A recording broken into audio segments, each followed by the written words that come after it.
ایک تو یہی آیت کریمہ ہے، پھر دوسری اللہ اللہ ربی لا اشرک بہ شیئا، پھر لا الہ الا اللہ العظیم الحلیم، لا الہ الا اللہ رب العرش العظیم، لا الہ الا اللہ رب السماوات و رب الارض و رب العرش الکریم، پھر ہم و غم سے پناہ مانگنے کی دعا، اللہم انی اعوذ بک من الہم والحزن والعجز والکسل والبخل والجبن وضلع الدین وغلبۃ الرجال، اے اللہ میں تیری پناہ مانگتا ہوں دکھ، غم، عاجزی، سستی، بخل، بزدلی، قرض کے بوجھ اور لوگوں کے اپنے اوپر غلبے سے۔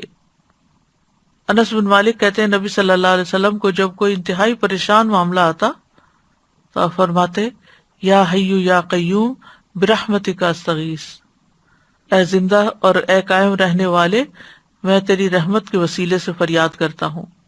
اور اس دعا کو تو دعائے کرب کہا گیا ہے یا دعوات المکروب جس کو کہتے ہیں۔ اللہم رحمتک ارجو فلا تکلنی الی نفسی طرفۃ عین واصلح لی شانی کلہ لا الہ الا انت۔ پھر گھبراہٹ کے وقت کی دعا ہے اعوذ بکلمات اللہ التامۃ من غضبہ وشر عبادہ ومن ہمزات الشیاطین وان یحضرون۔ اور کرنے کے کام یہ ہے یونس علیہ السلام کی یہ دعا کثرت سے پڑھیں، یعنی کوئی دن زندگی کا ایسا نہ جائے کہ جس میں یہ دعا نہ پڑھی جائے۔ دوسرا یہ کہ مشکلات میں اللہ کی طرف رجوع کرے اور سچے دل سے رجوع کرے اور اللہ ہی سے دعائیں مانگے۔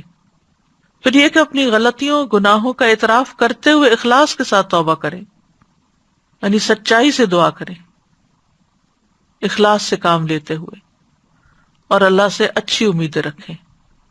اللہ سبحانہ وتعالی ہم سب کے غم، دکھ، پریشانیاں اور مشکلات دور فرما دے۔ وآخر دعوانا ان الحمد للہ رب العالمین۔ سبحانک اللہم وبحمدک اشہد ان لا الہ الا انت استغفرک واتوب الیک۔ السلام علیکم ورحمۃ اللہ وبرکاتہ۔